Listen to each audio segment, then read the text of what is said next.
present as witnesses to history at the moment when the new Pope will appear from the loggia of St. Peter's Basilica. I recall the applause and the happiness of the crowd upon hearing your name proclaimed for the first time as Supreme Pontiff Leo XIV. I was then struck, Your Holiness, by the attentive silence with which your inaugural address was received. In this time of great uncertainty and fear, your words immediately warmed the millions of hearts, offering a message of calm to the anxieties of so many. Peace be with you. It is the peace of the risen Christ, a peace that is unarmed and disarming, humble and persevering.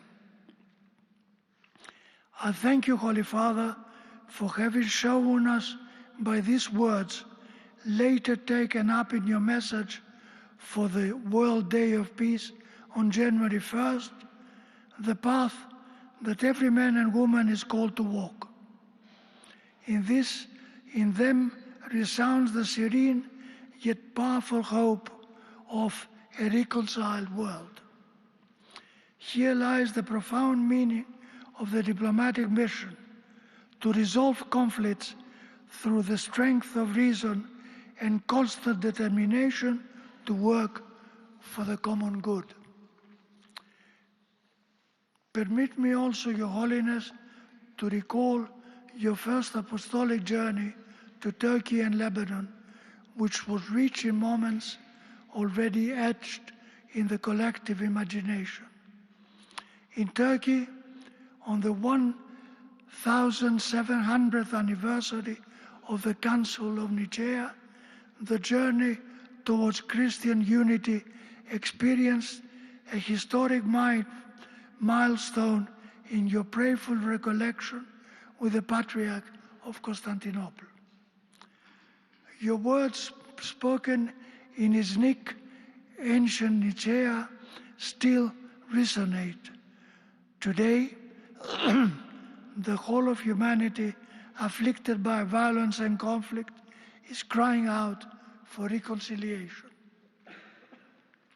In the land of the Cedars, on the shores of a wounded Mediterranean, you recall the celebrated words of St. John Paul II.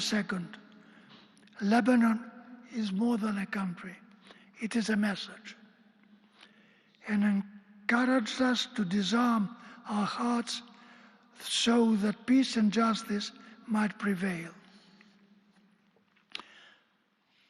Through your inspired magisterial and pastoral action, you, Holy Father, reminded the entire world that silence in the face of wars is not neutrality, but complicity, forcefully denouncing the false truth of slogans that portray the reckless arms race as a necessity for security, while populations suffer and the abyss draws nearer. Holy Father, we cannot but turn our gaze to the Jubilee of 2025, concluded only a few days ago, which profoundly touched the hearts of countless people. Under your guidance, the Holy Year proved to be an opportunity for genuine renewal, which you translated into gestures of authentic closeness from the very beginning of your Petrine ministry. We recall with esteem your various interventions, such as last September on the occasion of the World Meeting of Human Fraternity, then recalling Pope Francis' encyclical Fratelli Tutti. You invited participants to identify local and international ways of developing new forms of social charity and to nurture the spirituality of fraternity through culture, working relationship, and diplomatic action. In this spirit, commitment was renewed, for example, to the humanitarian corridors for peace, vigorously supported in the months following your election, a model of welcome that you have indicated as a possible and dignified alternative to the culture of indifference.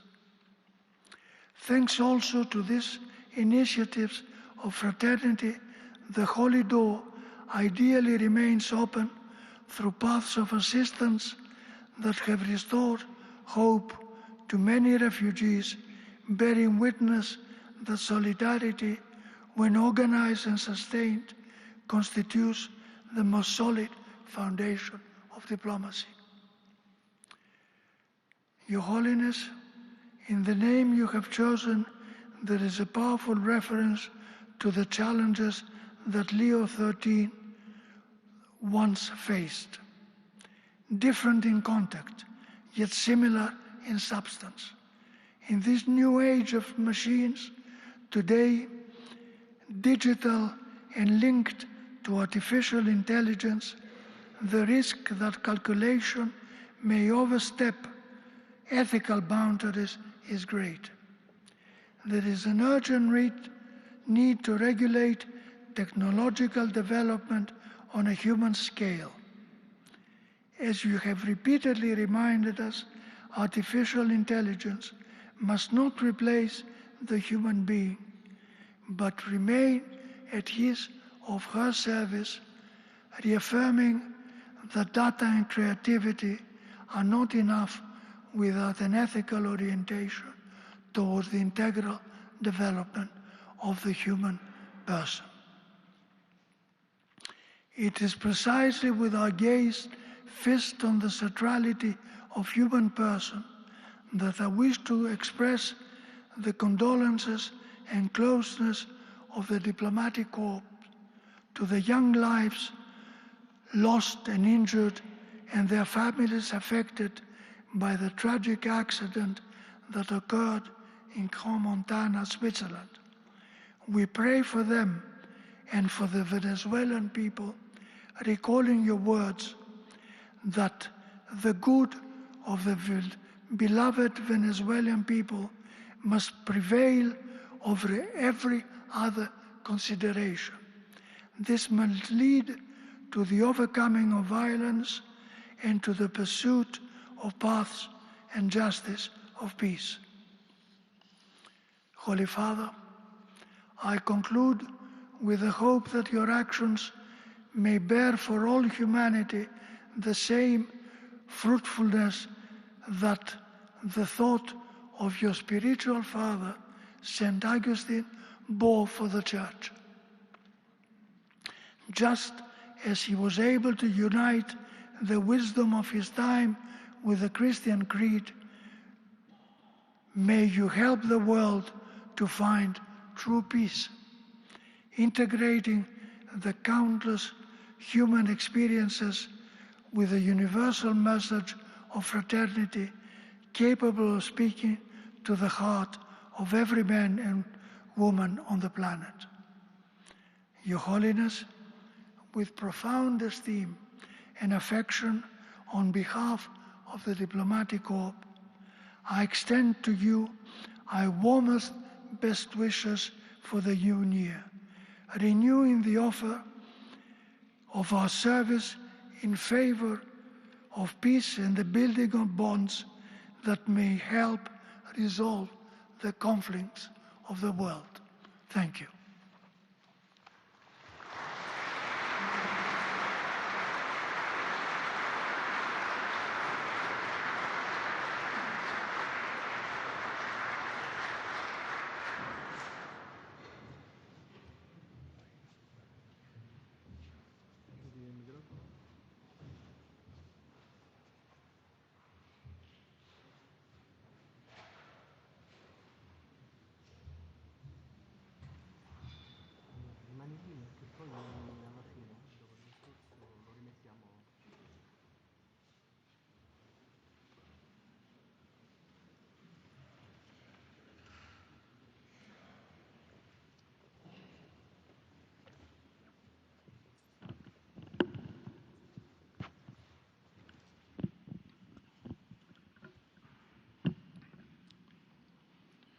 Your Eminence, Your Excellencies, distinguished members of the Diplomatic Corps, ladies and gentlemen, I would like to thank His Excellency, Ambassador George Polides, Dean of the Diplomatic Corps, for his kind and respectful words on your behalf.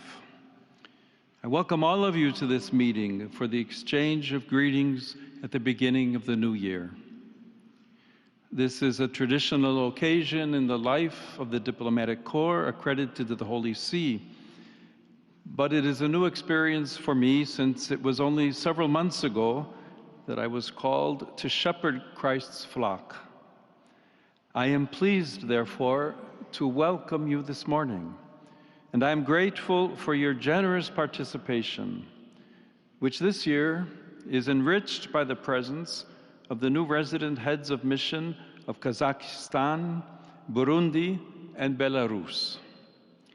I thank the respective governmental authorities for their decision to open in Rome diplomatic representations to the Holy See. This is a tangible sign of good and fruitful bilateral relations. Through each of you, dear ambassadors, I wish to extend my good wishes to your countries and to share a reflection on our times, which are so troubled by a growing number of tensions and conflicts. This past year saw many significant events, beginning with those directly affecting the life of the Church, which experienced a profound jubilee and saw the return to the Father's house of my venerable predecessor, Pope Francis. The whole world gathered around his coffin on the day of his funeral and sensed the loss of a father who had guided the people of God with immense pastoral charity. A few days ago, we closed the last holy door, that of St. Peter's Basilica, which Pope Francis himself had opened on Christmas night in 2024. During the Holy Year, millions of pilgrims flocked to Rome to make their Jubilee pilgrimage. Each person brought his or her own experiences, questions, and joys, as well as pains and wounds, to pass through the holy doors, which are symbols of Christ himself, our heavenly physician. By coming in the flesh, he took upon himself our humanity in order to make us partakers of his divine life, as we contemplated in the recent celebration of Christmas.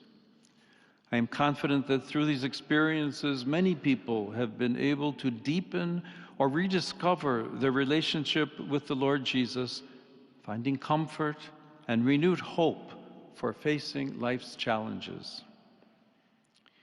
In questa sede desidero esprimere particolare gratitudine ai romani che con grande pazienza e senso di ospitalità si sono fatti carico dei numerosi pellegrini e turisti giunti in urbe da ogni parte del mondo. Uno speciale apprezzamento desidero rivolgere al governo italiano, all'amministrazione capitolina e alle forze dell'ordine che si sono adoperate con zelo e precisione perché Roma fosse in grado di accogliere tutti i visitatori e gli eventi giubilari e quelli successivi alla morte di Papa Francesco potessero svolgersi in serenità e sicurezza. La Santa Sede e l'Italia condividono non solo la vicinanza geografica, ma soprattutto la lunga storia di fede e di cultura che lega la Chiesa a questa splendida penisola e al suo popolo. Ne sono un segno anche le eccellenti relazioni bilaterali, suggellate quest'anno dall'entrata in vigore delle modifiche all'accordo sull'assistenza spirituale delle forze armate, che consentirà una maggiore efficacia nell'accompagnamento spirituale delle donne e degli uomini che prestano il loro servizio nelle forze armate in Italia e nelle numerose missioni all'estero, come pure la firma dell'accordo per un impianto agrivoltaico a Santa Maria di Galeria, che consentirà la fornitura di energia elettrica alla città del Vaticano, tramite il ricorso a fonti rinnovabili, confermando così il comune impegno in favore del creato.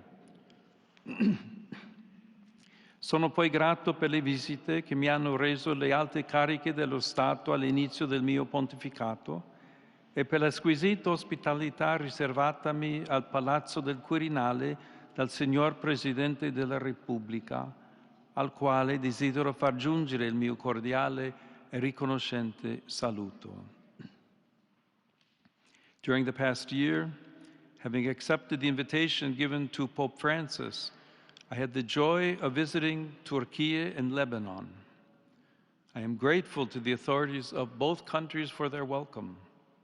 In Iznik, Turkey, together with the Ecumenical Patriarch of Constantinople and representatives of other Christian denominations, I commemorated the 1700th anniversary of the First Ecumenical Council.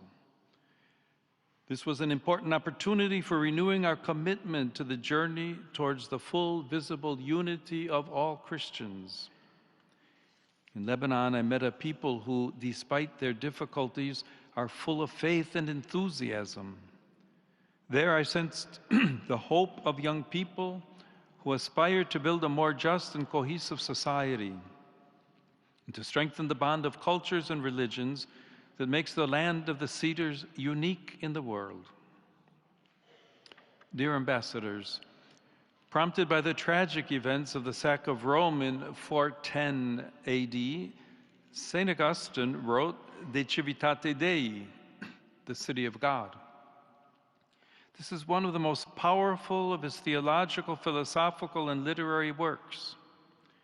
As Pope Benedict XVI observed, it is an impressive work crucial to the development of Western political thought and the Christian theology of history. It draws, as we would say in contemporary terms, on a narrative that was spreading for the pagans, still numerous at that time, and even quite a few Christians thought that the God of the new religion and the apostles themselves had shown themselves incapable of protecting the city. In the days of the pagan gods, Rome was caput mundi, the great capital, and no one could have imagined that it would fall into the hands of its enemies. Now, with the God of the Christians, this great city no longer seemed secure. Certainly, our times are very distant from those events. This is not simply a question of temporal distance, but also of a different cultural awareness and a development of categories of thought. However, we cannot overlook the fact that our own cultural sensibilities have drawn nourishment from that work, which, like all the classics, speaks to people of every generation. Augustine interprets events in history itself according to the model of two cities. First, there's the city of God, which is eternal and characterized by God's unconditional love, amor Dei, as well as love for one's neighbor, especially the poor. Then there is the earthly city, which is a temporary dwelling place where human beings live until death. In our day, the latter includes all social and political institutions, from the family to the nation-state and international organizations. For Augustine, this city was epitomized by the Roman Empire. Indeed, the earthly city is centered on pride and self-love, amor sui, and the thirst for worldly power and glory that leads to destruction. However, this is not a reading of history that seeks to contrast eternity with the present, the church with the state, nor is it a dialectic about the role of religion within civil society. In Augustine's view, the two cities coexist until the end of time.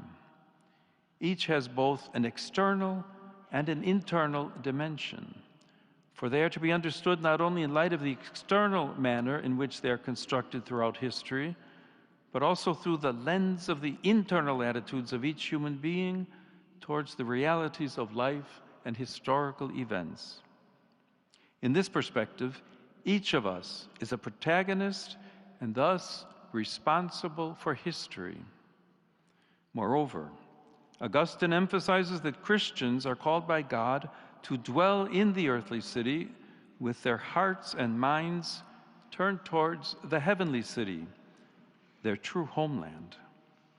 At the same time, Christians living in the earthly city are not strangers to the political world, and guided by the Scriptures, seek to apply Christian ethics to civil government. The City of God does not propose a political program. Instead, it offers valuable reflections on fundamental issues concerning social and political life, such as the search for a more just and peaceful coexistence among peoples. Augustine also warns of the grave dangers to political life arising from false representations of history, excessive nationalism, and the distortion of the ideal of the political leader. Although the context in which we live today is different from that of the 5th century, some similarities remain highly relevant. We are now, as then, in an era of widespread migratory movements. As then, we are living at a time of a profound readjustment of geopolitical balances and cultural paradigms. As then, we are, in Pope Francis' well-known expression, not in an era of change, but in a change of era. In our time, the weakness of multilateralism is a particular cause for concern at the international level. A diplomacy that promotes dialogue and seeks consensus among all parties is being replaced by a diplomacy based on force by either individuals or groups of allies. War is back in vogue, and a zeal for war is spreading. The principle established after the Second World War, which prohibited nations from using force to violate the borders of others, has been completely undermined. Peace is no longer sought as a gift and a desirable good in itself, or in the pursuit of the establishment of the ordered universe willed by God, with a more perfect form of justice among men and women. Instead, peace is sought through weapons as a condition for asserting one's own dominion. This gravely threatens the rule of law, which is the foundation of all peaceful civil coexistence. Furthermore, St. Augustine notes, there is no one who does not wish to have peace. For even those who make war desire nothing but victory. They desire, that is to say, to attain peace with glory. For what else is victory than the conquest of those who resist us? And when this is done, there is peace. For even those who intentionally interrupt the peace in which they are living have no hatred of peace, but only wish it changed into a peace that suits them better. They do not therefore wish to have no peace, but only the peace that they desire. It was precisely this attitude that led humanity into the tragedy of the Second World War. From those ashes, the United Nations was born, whose 80th anniversary was recently celebrated.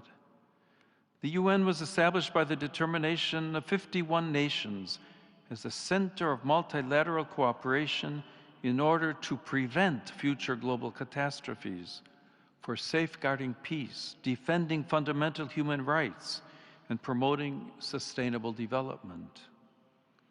I'd like to draw particular attention to the importance of international humanitarian law. Compliance with this cannot depend on mere circumstances and military or strategic interests. Humanitarian law, in addition to guaranteeing a minimum of humanity during the ravages of war, is a commitment that states have made. Such law must always prevail over the ambitions of belligerents in order to mitigate the devastating effects of war, also with a view to reconstruction. We cannot ignore that the destruction of hospitals, energy infrastructure, homes, and places essential to daily life constitutes a serious violation of international humanitarian law. The Holy See firmly reiterates its condemnation of any form of involvement of civilians in military operations. It likewise hopes that the international community will remember that the protection of the principle of the inviolability of human dignity and the sanctity of life always counts for more than any mere national interest.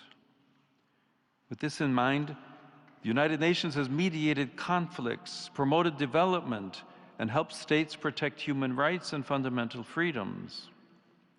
In a world facing complex challenges such as geopolitical tensions, inequalities, and climate crises, the UN should play a key role in fostering dialogue and humanitarian support, helping to build a more just future.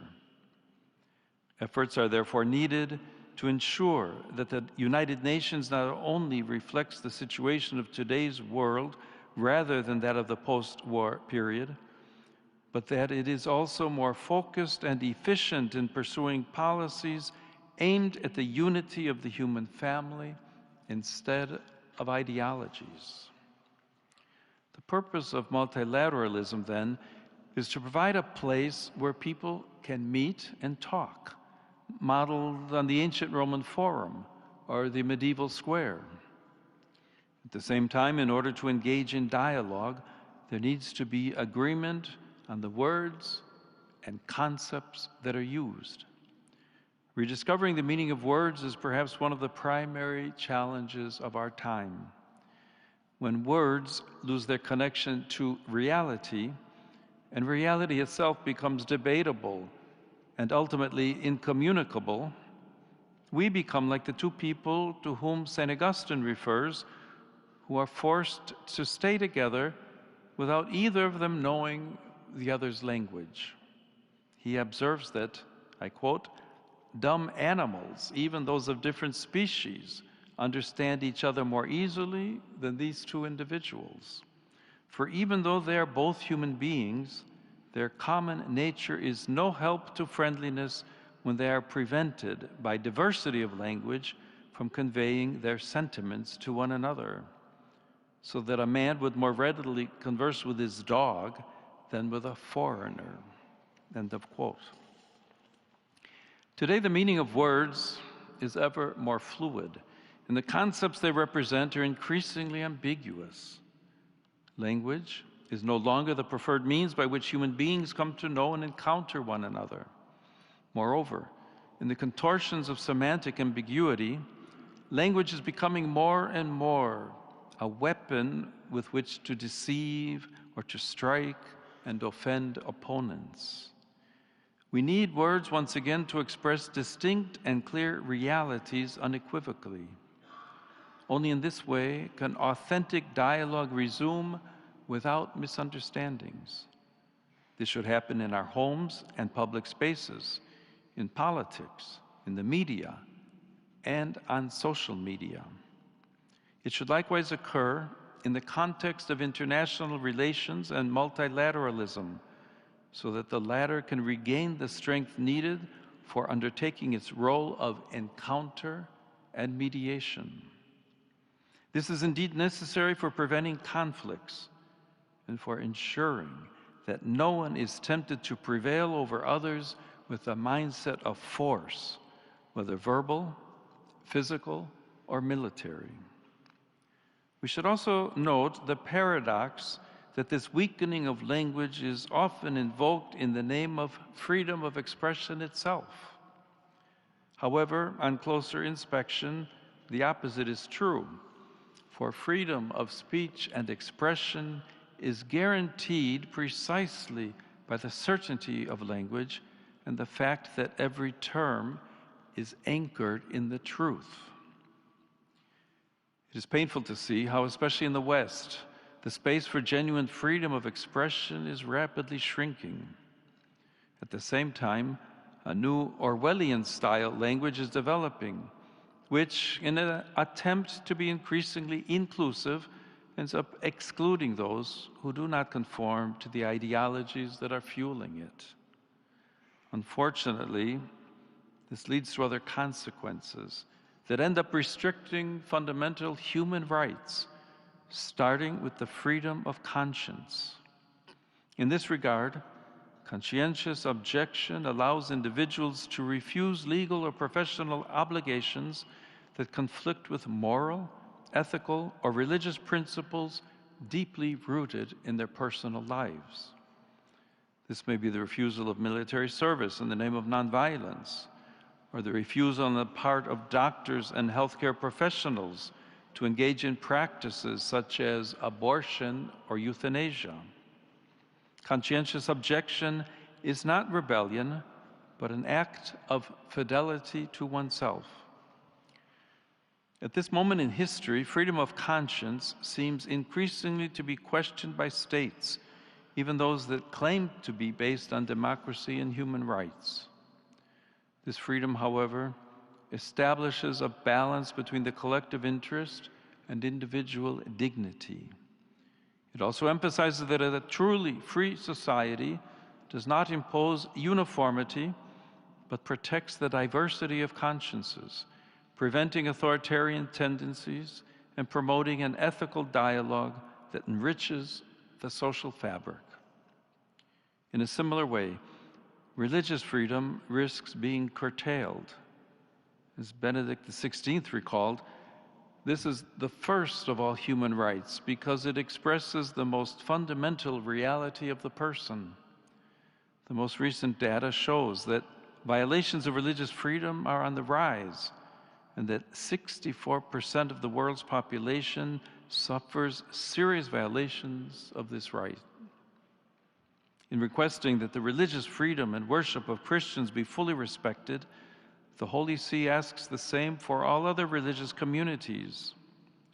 On the 60th anniversary of the promulgation of the declaration Nostra Aetate, one of the fruits of the Second Vatican Ecumenical Council that concluded on December 8, 1965, I had the opportunity to reiterate the categorical rejection of all forms of anti-Semitism, which unfortunately continues to sow hatred and death. I likewise emphasize the importance of cultivating the Jewish-Christian dialogue, deepening our common biblical roots. On that same commemorative occasion, the meeting with representatives of other religions allowed me to renew my appreciation for the progress made in recent decades along the path of interreligious dialogue. Indeed, in every sincere religious quest, there is a reflection of the one divine mystery that embraces all creation. In this regard, I ask all the nations to guarantee full freedom of religion and worship to each of their citizens. However, it cannot be overlooked that the persecution of Christians remains one of the most widespread human rights crises today, affecting over 380 million believers worldwide. They suffer high or extreme levels of discrimination, violence, and oppression because of their faith. This phenomenon impinges on approximately 1 in 7 Christians globally, and it worsened in 2025 due to ongoing conflicts, authoritarian regimes, and religious extremism. Sadly, all of this demonstrates that religious freedom is considered in many contexts more as a privilege or concession than a fundamental human right. Here I would especially call to mind the many victims of violence, including religiously motivated violence in Bangladesh, in the Sahel region, and in Nigeria, as well as those of the serious terrorist attack last June on the parish of St. Elias in Damascus. Nor do I forget the victims of jihadist violence in Cabo Delgado, Mozambique. At the same time, we must not forget a subtle form of religious discrimination against Christians, which is spreading even in countries where they are in the majority, such as in Europe or the Americas. There, they are sometimes restricted in their ability to proclaim the truths of the gospel for political or ideological reasons, especially when they defend the dignity of the weakest, the unborn, refugees, and migrants, or promote the family. In its international relations and actions, the Holy See consistently takes a stand in defense of the inalienable dignity of every person. It cannot be overlooked, for example, that every migrant is a person and as such has inalienable rights that must be respected in every situation. Not all migrants move by choice, but many are forced to flee because of violence, persecution, conflict, and even the effects of climate change, as in various parts of Africa and Asia. In this year, which also marks the 75th anniversary of the International Organization for Migration, I renew the Holy See's hope that the actions taken by states against criminality and human trafficking will not become a pretext for undermining the dignity of migrants and refugees. The same considerations apply to prisoners who can never be reduced to the crimes they have committed.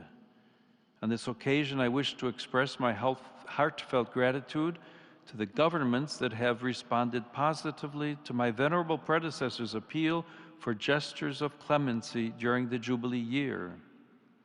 It is my hope that the spirit of the Jubilee will permanently and structurally inspire the administration of justice so that penalties are proportionate to the crimes committed.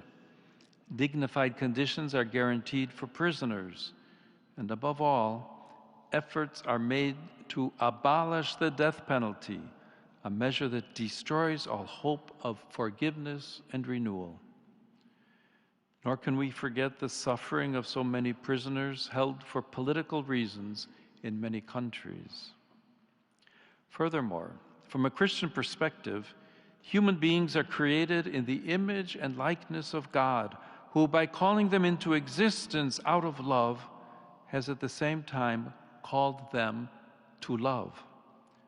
This vocation is revealed in a privileged and unique way within the family. It is in this context that we learn to love and foster the capacity to serve life, thus contributing to the development of society and the Church's mission. Despite its centrality, the institution of the family faces two crucial challenges today.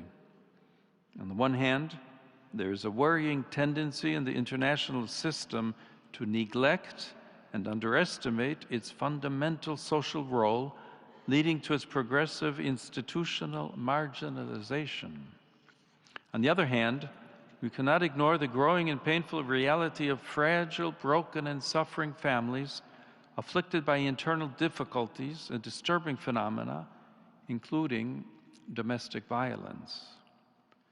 The vocation to love and to life, which manifests itself in an important way in the exclusive and indissoluble union between a woman and a man, implies a fundamental ethical imperative for enabling families to welcome and fully care for unborn life.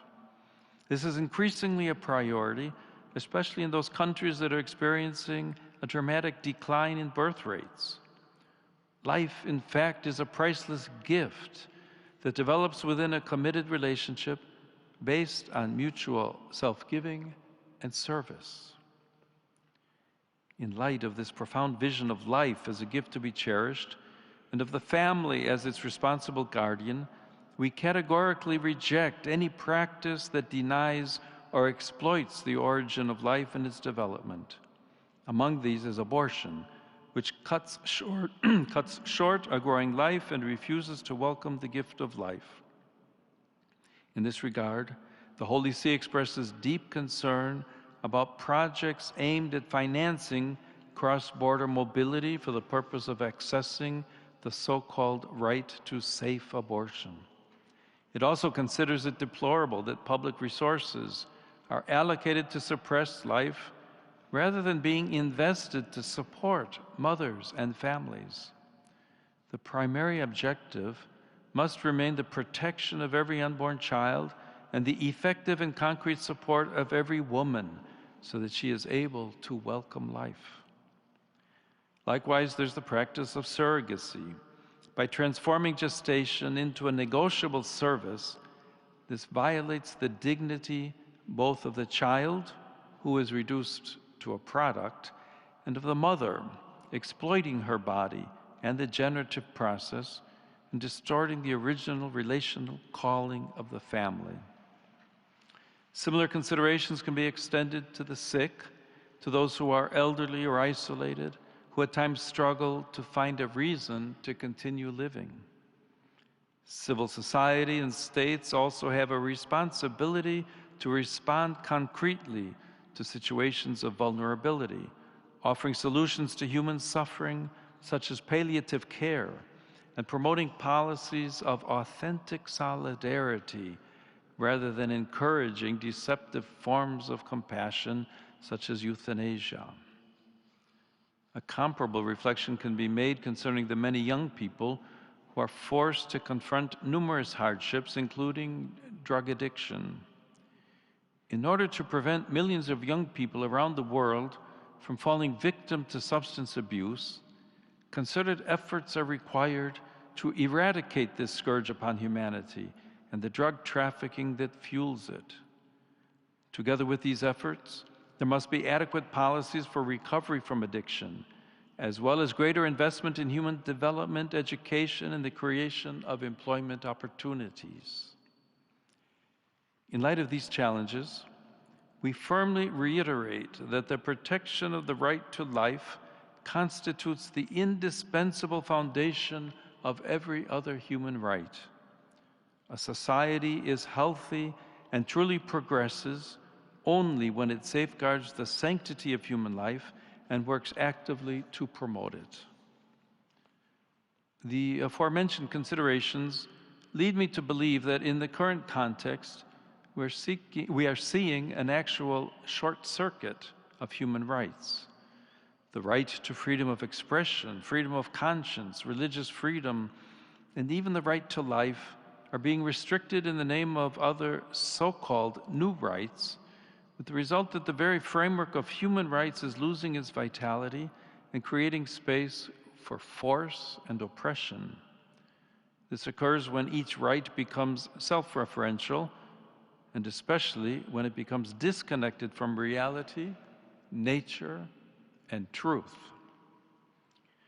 Distinguished ambassadors, while St. Augustine highlights the coexistence of the heavenly and earthly cities until the end of time, our era seems somewhat inclined to deny the city of God its right of citizenship. It seems that only the earthly city exists, enclosed exclusively within its borders. Seeking only imminent goods undermines that tranquility of order, which for Augustine constitutes the very essence of peace, which concerns society and nations as much as the human soul itself, and is essential for any civil coexistence. In the absence of a transcendent and objective foundation, only self-love prevails, to the point of indifference to God, who governs the earthly city. Yet, as Augustine notes, great is the folly of pride in those individuals who think that the supreme good can be found in this life, and that they can become happy by their own resources. Pride obscures both reality itself and our empathy toward others. It is no coincidence that pride is always at the root of every conflict. Consequently, as I recalled in my message for the World Day of Peace, we lose our sense of realism and surrender to a partial and distorted view of the world, disfigured by darkness and fear, thus paving the way for the mentality of confrontation, which is the precursor to every war. We see this in many contexts, starting with the ongoing war in Ukraine and the suffering inflicted on the civilian population. Faced with this tragic situation, the Holy See strongly reiterates the pressing need for an immediate ceasefire and for dialogue motivated by a sincere search for ways leading to peace. I make an urgent appeal to the international community not to waver in its commitment to pursuing just and lasting solutions that will protect the most vulnerable and restore hope to the afflicted peoples. I likewise emphasize the Holy See's full willingness to support any initiative that promotes peace and harmony. At the same time, we see this in the Holy Land, where, despite the truce announced in October, the civilian population continues to endure a serious humanitarian crisis, adding further suffering to that already experienced. The Holy See is especially attentive to any diplomatic initiative that seeks to guarantee to the Palestinians in the Gaza Strip a future of lasting peace and justice in their own land, as well as to the entire Palestinian people and the entire Israeli people. In particular, the two-state solution remains the institutional perspective for meeting the legitimate aspirations for both peoples. Yet sadly, there has been an increase in violence in the West Bank against the Palestinian civilian population, which has the right to live in peace in its own land. The escalating tensions in the Caribbean Sea and along the American Pacific coast are also a cause for serious concern. I wish to repeat my urgent appeal that peaceful political solutions to the current situation should be sought, keeping in mind the common good of the peoples and not the defense of partisan interests. This pertains in particular to Venezuela in light of recent developments. In this regard, I renew my appeal to respect the will of the Venezuelan people and to safeguard the human and civil rights of all, ensuring a future of stability and concord. To this end, inspiration may be drawn from the example of two of its children who I had the joy of canonizing last October, José Gregorio Hernández and Sister Carmen Rendiles. May their witness inspire the building of a society founded on justice, truth, freedom, and fraternity, and thus enable the nation to rise from the grave crisis that has afflicted it for so many years. Other crises are scattered across the global landscape. First, I refer to the desperate situation in Haiti, marked by many forms of violence, from human trafficking to forced exile and kidnappings. In this regard, it is my hope that with the necessary and concrete support of the international community, the country will be able to take the necessary steps as soon as possible to restore democratic order, end violence, and achieve reconciliation and peace. Nor can we forget the situation that has affected the Great Lakes region of Africa for decades, plagued by violence that has claimed many victims. I encourage the parties involved to seek a definitive, just, and lasting solution that will put an end to a conflict that has lasted far too long. Similarly, I think of the situation in Sudan, which has been transformed into a vast battlefield, as well as the continuing political instability in South Sudan, the youngest country in the family of nations, which came into being following the referendum 15 years ago. We cannot fail to mention the intensifying signs of tension in East Asia and to express hope that all parties involved will adopt a peaceful and dialogue-based approach to the contentious issues that are a source of potential conflict. My thoughts turn in particular to the grave humanitarian and security crisis afflicting Myanmar, which was further aggravated by the devastating earthquake last March. With renewed intensity, I make an appeal that paths of peace and inclusive dialogue be courageously chosen so as to guarantee everyone fair and timely access to humanitarian aid. To be authentic, democratic processes must be accompanied by the political will to pursue the common good, to strengthen social cohesion, and to promote the integral development of every person. At the heart of many of the situations I've mentioned, we can see something that Augustine himself pointed out, namely the persistent idea that peace is only possible through the use of force and deterrence. While war is content with destruction, peace requires continuous and patient efforts of construction as well as constant vigilance. Such efforts are required of everyone, starting with the countries that possess nuclear arsenals. I think in particular of the important need to follow up on the New START treaty, which expires in February. Indeed, there's a danger of returning to the race of producing ever more sophisticated new weapons, also by means of artificial intelligence. The latter is a tool that requires appropriate and ethical management, together with regulatory frameworks focused on the protection of freedom and human responsibility. Dear ambassadors, notwithstanding the tragic situation before our eyes, peace remains a difficult yet realistic good. As Augustine reminds us, peace is the aim of our good, because it is the very aim of the city of God, to which we aspire, even unconsciously, and of which we can enjoy a foretaste even in the earthly city. During our pilgrimage on this earth, peacemaking requires humility and courage. The humility to live truthfully and the courage to forgive. In the Christian life, we see these virtues reflected at Christmas, when truth, the eternal Word of God, becomes humble flesh. And at Easter, when the condemned righteous one forgives his persecutors and grants them his life as the risen one. Moreover, if we look more closely, there is no shortage of signs of courageous hope in our time, and we must constantly support them. I think, for example, of the Dayton Accords, which 30 years ago put an end to the blood-stained war in Bosnia and Herzegovina. Despite difficulties and tensions, they opened up the possibility of a more prosperous and harmonious future. I think, too, of the joint declaration of peace between Armenia and Azerbaijan, signed last August.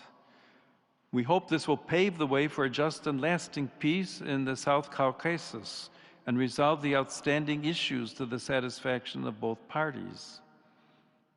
I likewise call to mind the efforts made in recent years by the Vietnamese authorities to improve relations with the Holy See and the conditions in which the Church functions in the country.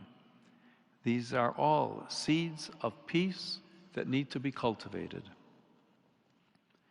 This coming October will mark the 8th century of the death of St. Francis of Assisi, a man of peace and dialogue, universally recognized even by those who do not belong to the Catholic Church.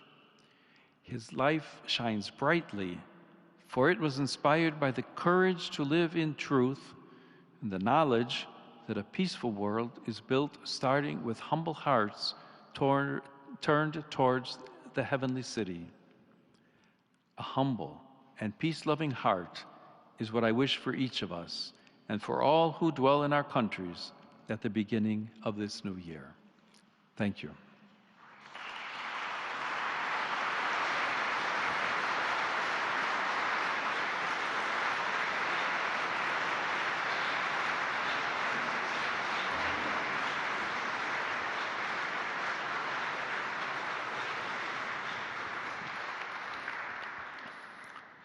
Eccellenze, gentili signori, si invitano cortesemente i capi missioni, accompagnati dai rispettivi consorti, a dirigersi verso l'incontro con il Santo Padre e i superiori della Segreteria di Stato per il saluto personale, seguendo le indicazioni fornite dal nostro personale addetto.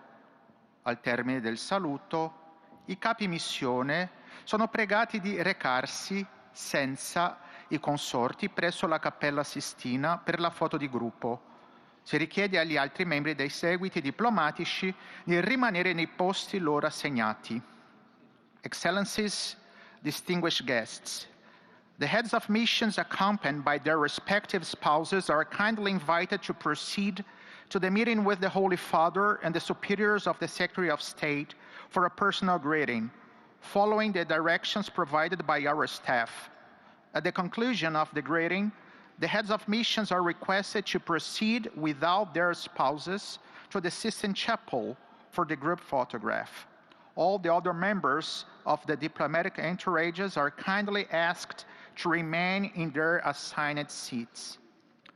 Excellences, Mesdames et Messieurs, le chef de mission accompagnés de leurs conjoints respectifs sont cordialement invités à se diriger vers la rencontre avec le Saint-Père et le supérieur de la Secrétariat d'État pour une salutation personnelle, en suivant les indications fournies par notre personnel. À l'issue de la salutation, les chefs de mission sont priés de se rendre sans leur conjoint à la chapelle Sixtine pour la photographie de groupe. Il est demandé à tous les autres membres de la délégation diplomatique de rester à les places assignées. Excelencias, señoras y señores, se invita cordialmente a los jefes de misión acompañados de sus respectivos cónyuges a dirigirse al encuentro con el Santo Padre y los superiores de la Secretaría de Estado para el saludo personal, siguiendo las indicaciones proporcionadas por nuestro personal. Al finalizar el saludo, se solicita a los jefes de misión que se dirijan, sin sus cónyuges, a la capilla Sixtina para la fotografía grupal. Se pide a los demás miembros de las delegaciones diplomáticas que permanezcan en sus asientos asignados.